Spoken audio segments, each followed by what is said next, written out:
사실은 이렇게 되면 너무 심한 네거티브나 마지막에 지지자들 간에 갈등이 생길 수 있어서 음. 오히려 나중에 원팀이 되는데 힘들다고 저희는 판단을 하고 음. 인제 결선이 되지 않게 좀 압도적인 승리로 과반을 이겨서 바로 본선으로 가는. 최지은의 오늘. 네. 이재명 후보 국제 대변인인 최지은 더불어민주당 부산 북강서울 지역위원장 나와 계시죠?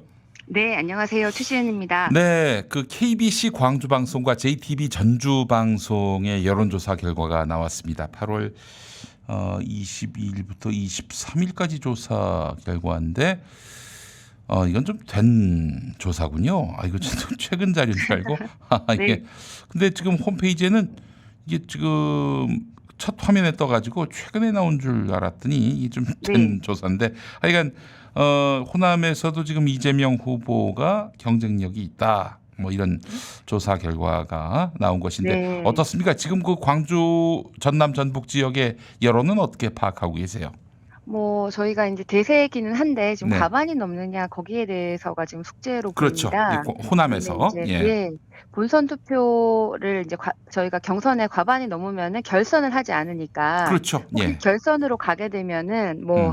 이제 민주당의 당대표님이나 민주당 측에서는 아마 음. 경선이 더 흥행한다고 좋아하는 분들도 계신데 음. 사실은 이렇게 되면 너무 심한 네거티브나 마지막에 지지자들 간에 갈등이 생길 수 있어서 음. 오히려 나중에 원팀이 되는데 힘들다고 저희는 판단을 하고 음. 인제 결선이 되지 않게 좀 압도적인 승리로 과반을 이겨서 바로 본선으로 가는 음. 인제 1차 투표에서 가는 걸 저희 목표로 하고 있는데 네. 지금 이제 정세균 후보가 어저께 사퇴를 하셨잖아요. 네네. 그래서 이제 정세균 후보가 전북 전주 출신이신데 음. 그러면은 인제 전북에서 좀 많은 표가 나오실 줄 알았는데 음. 지금 그 호남 투표를 앞두고 사퇴를 하셨기 때문에 음. 당장 어제 오늘 어떻게 될지는 이제 음. 각 캠프별로 "우리한테 유리하다." 서로 이렇게 얘기는 하고 있지만은 음. 어떻게 될지는 좀 지켜봐야 되는 상황이고. 그것도 또 이제 네. 경선이 한 주 남았어요. 그래서 또 한 주 사이에 또 여론의 변화가 어떻게 이루어지게 될지 이것도 또 들여다봐야 될 네. 것이고요. 예. 그렇습니다. 사실 제가 지난주에 강원도에 갔었는데 네.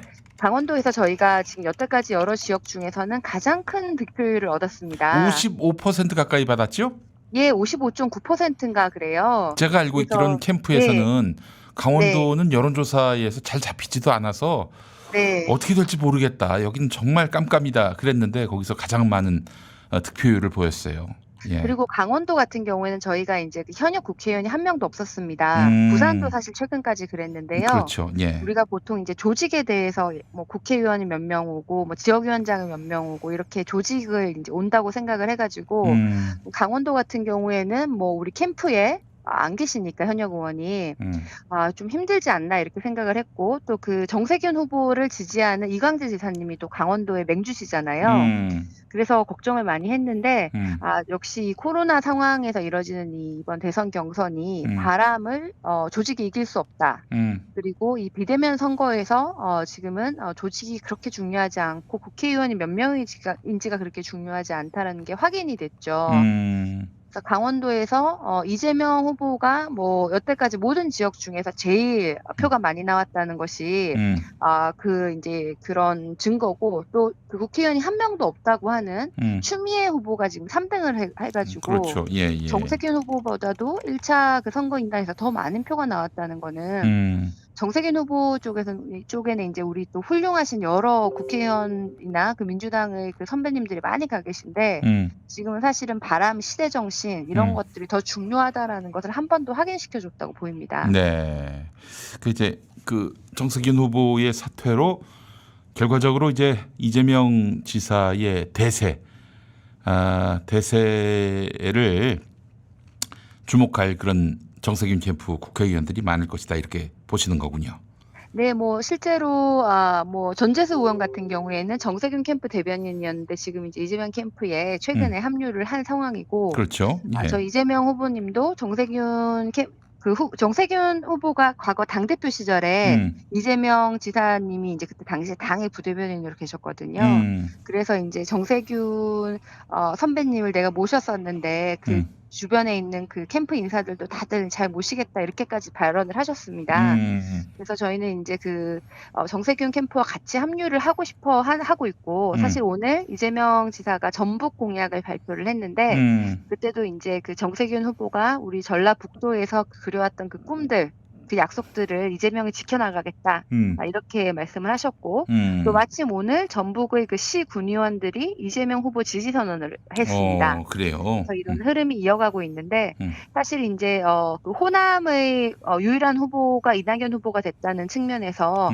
이낙연 후보 측은 이게 호재다 이렇게 얘기를 하시고, 또 우리 이재명 캠프 측에서는 뭐 우리가 얘기한 건 아니지만은 이 숫자가 정세균 후보가 지금 누적 투표에서 제외되면 1차 선거인단까지 받은 그 4.27%가 그렇죠. 당규대로 된 무효표가 돼야 되거든요. 네, 그럼 이렇게 무효표가 되면 모든 후보들이 지금 분모가 작아지니까 그렇지. 지지율이 올라가는데 가장 표를 많이 받은 이재명 후보의 지지율이 가장 크게 올라가고, 그래서 지금 이재명 후보가 지금 1차까지 51.4%인데 네, 정세균 후보가 만약에 무효표로 처리되면은 53.7%가 되기 때문에 53.7%가 되는 거예요. 네, 예. 결국은 그 결선 투표의 생략 요건인 50%에서 더 차이가 많이 나는 거죠.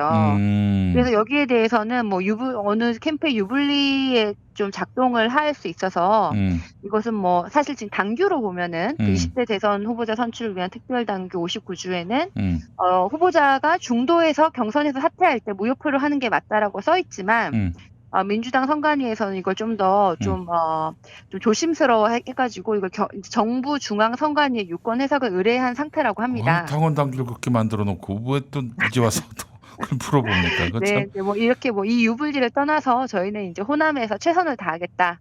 이런 그런 심정으로 임하고 있고, 사실 제가 강원도에 가보니까 추미애 후보 지지자들도 정말 열심히 하시고, 우리 김두관 후보 지지자들도 정말 막 전국에서 오셔가지고 열심히 하시는데, 지금 코로나 상황으로 소수의 인원만 모였지만은 네. 마치 뭐 아이돌 콘서트를 가는 것처럼 그렇죠. 굉장히 재밌더라고요. 예. 뭐 저는 심지어 이 정세균 후보 지지자들께서 저한테 막 커피도 사주시고 이러셔가지고 그래요. 후보를 제가 닮았네. 죄송하더라고요. 예, 정세균 후보를 후보님 닮았어. 예, 그 인격적이고 사퇴하시는 아주. 게. 예. 예.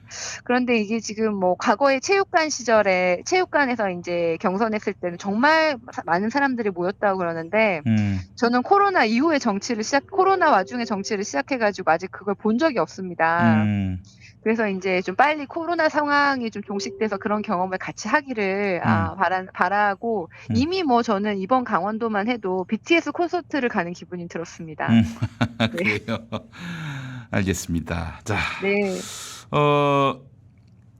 일단 이번 그 광주 전남 경선 네. 이제 다음 주 추석 지나서 결과가 이제 드러날 텐데, 앞서 박진영 교수는 이것도 역시 과반 넘을 것이다.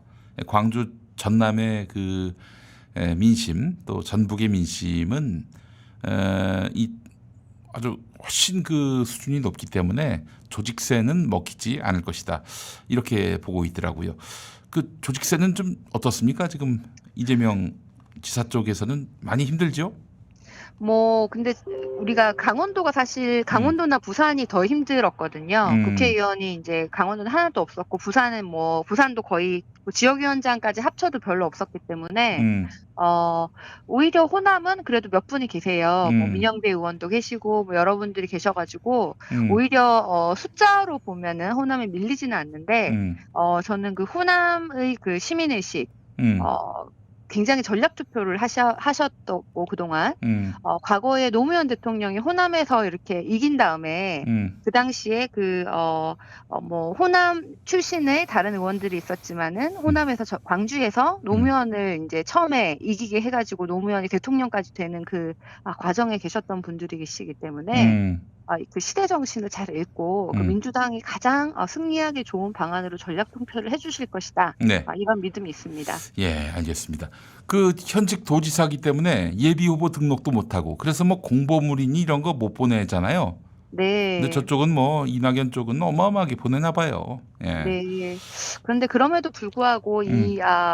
이재명 지사의 경우에는 음. 지금 뭐 조직으로 여기까지 온 게 아니거든요. 그렇죠. 바람으로 왔죠, 그리고 바람으로. 예. 예. 그리고 이렇게 언론에서 말씀을 하시는 게 굉장히 선명해서 음. 똑같이 1시간 인터뷰를 해도 음. 훨씬 더 기사가 많이 나올 수밖에 없습니다. 네, 메시지가 그렇죠. 선명하기 때문에. 알차니까. 예, 또 알찬 네. 내용이기도 하니까. 예. 그래서 언론 노출이라든지 뭐 지금 빅데이터 이런 그 조회수나 이런 걸 보면 음. 이재명 지사가 압도하고 음. 또 저희가 대세론으로 이렇게 얘기가 나오면서 훨씬 더 음. 빅데이터에서도 훨씬 더 많은 노출이 되고 있기 때문에 저희는 좀 최선을 다하겠다 이런 말씀을 드리겠습니다. 예, 알겠습니다.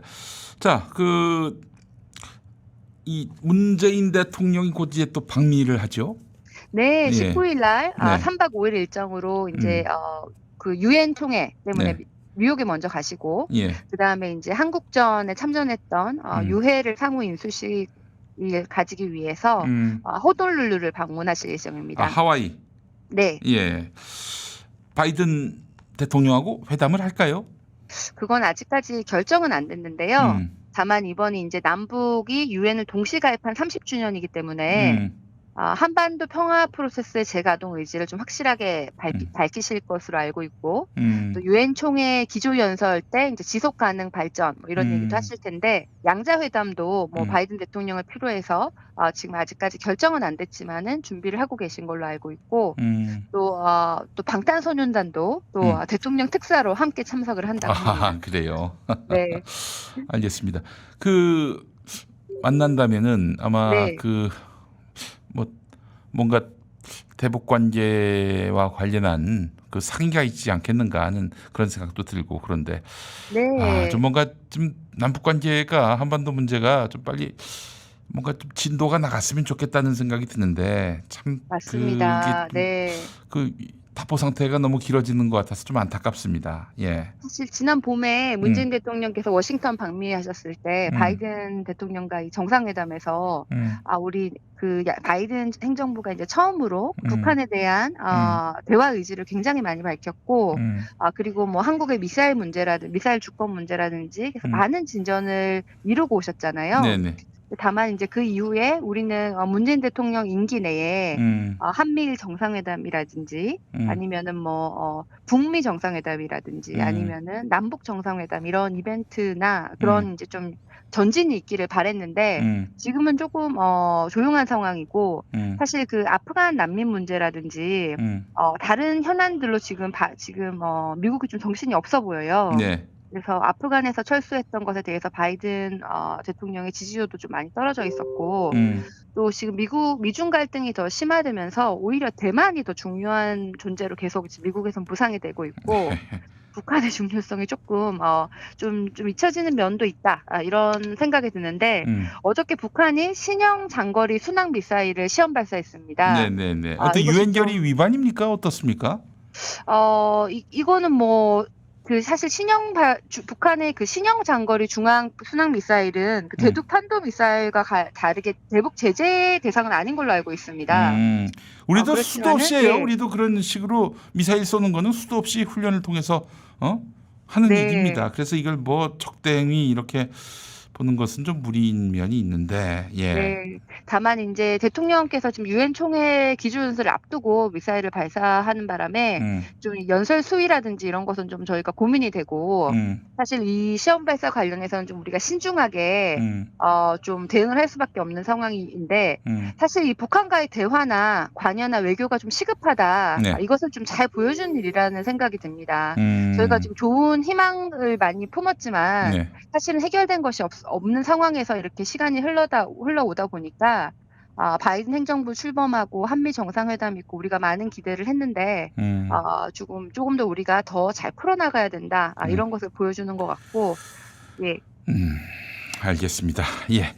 자, 오늘도 함께해 주신 우리 최지은 대변인 말씀 잘 들었고요. 네. 다음 주에 또 뵙도록 하겠습니다. 네, 고맙습니다.